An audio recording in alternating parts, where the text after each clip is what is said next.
Guys, today we're going to be starting a new chapter, chapter 10 on collecting data, and lesson 10.1 is going to focus on making tally charts. So this is not a new skill for us. We're familiar with taking tally marks, so we're going to just do a quick review using the example on page 469.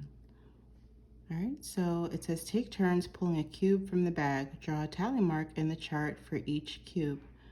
Okay, so when you have a chart, there are a few components that we're going to go over really quickly to make sure we understand all the information that is going to be on here. So the first is the title of the chart.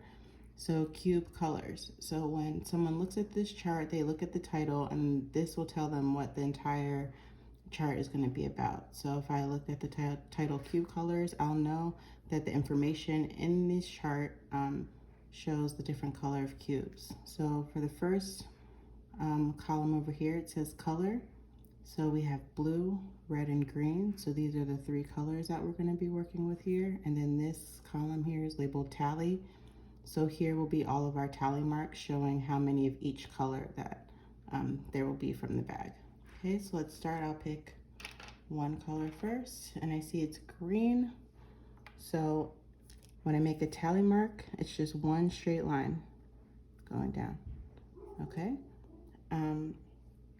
Let's see, let's pick another cube.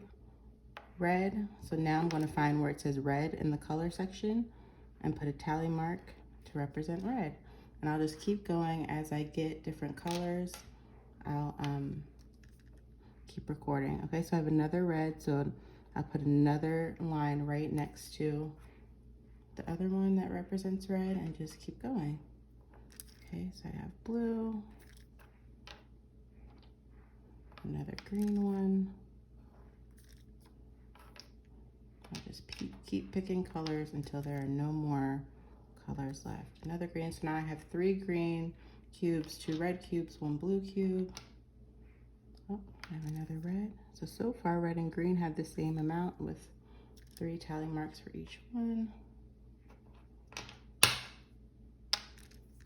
Blue.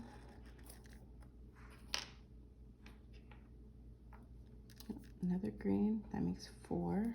So it's very important to keep count of how many that you're doing, because I'll show you once you get to 5. Here's a green. So look, this is be my 5th green. 1, 2, 3, 4. So I'm not going to put another line next to the 4th line. I'm going to now cross my 5th line through all of my 4s, my 4 lines. So this is a good way or easy way for when someone's counting tally marks to count by 5s, because all those little lines close together would be hard to count.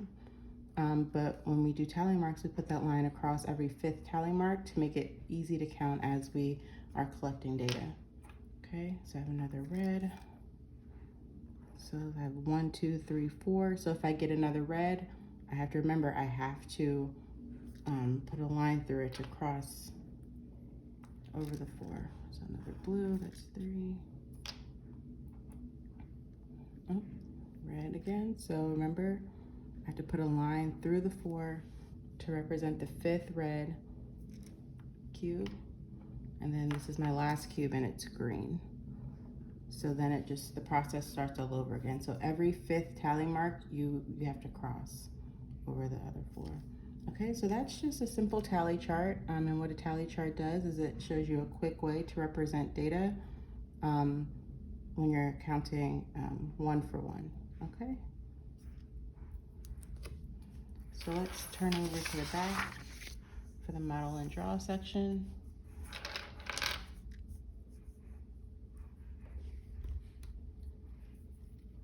Okay.